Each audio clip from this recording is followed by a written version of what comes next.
Let's talk about what happens when the grand, noble principles of a country's justice system run headfirst into the messy reality of a single phone call.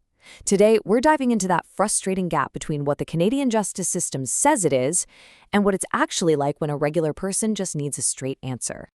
You know, the system itself sets a really high bar. The Chief Justice of Canada, Richard Wagner, makes it clear that these guiding principles aren't just some internal memo for judges. He says they are written, and this is a direct quote, to provide the public with a better understanding of the judicial role.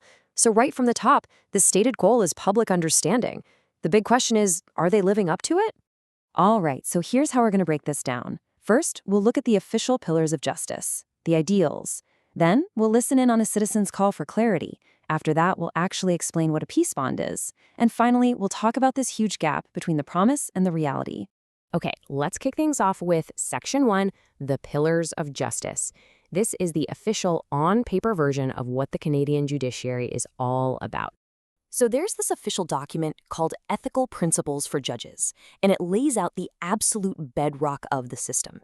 These are the core values that are supposed to make us all have confidence in it. Judicial independence, integrity and respect, diligence and competence, and equality and impartiality. Everything is supposed to be built on this foundation.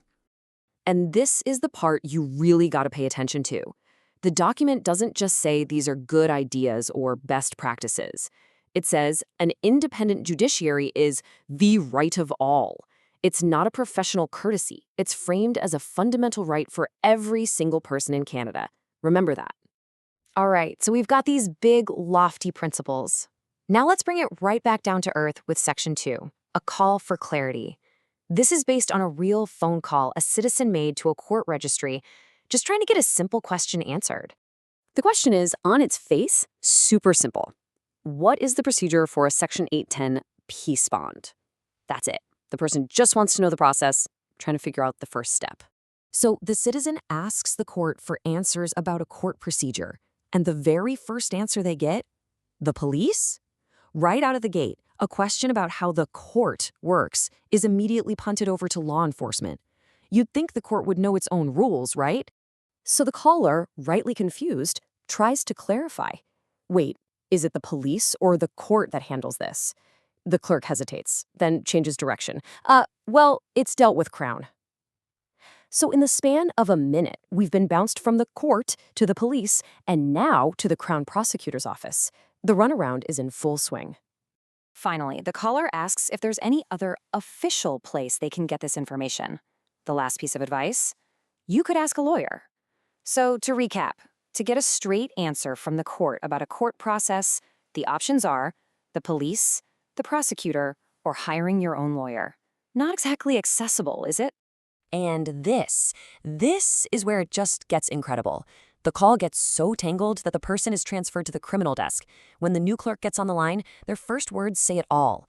The caller asks if the first clerk explained the situation, and the answer is, "I have no idea what's going on, sir." I mean, what a perfect summary of the whole experience, coming from inside the system itself.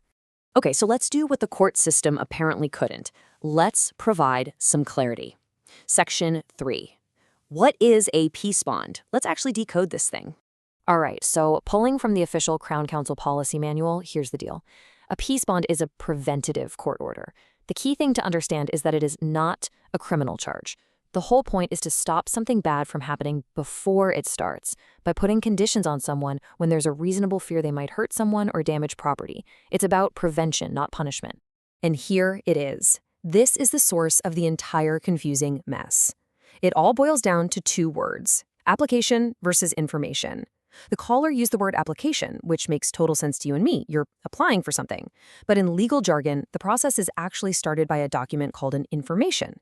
That one little difference in terminology created a huge wall and turned a simple question into a dead end. Okay, so here's the actual procedure, laid out nice and simple. Step 1, someone reports a reasonable fear to the police. Step 2, the police look into it and send their report over to the Crown. Step 3, the Crown Prosecutor reviews everything.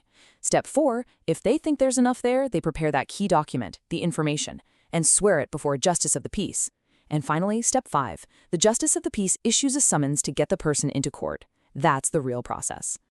And when you look at a mind map like this one, you can totally see why this is so confusing.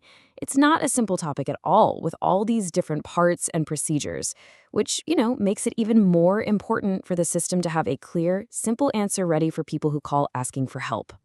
So let's move into our final section and tie all of this together. Section 4, Mind the Justice Gap.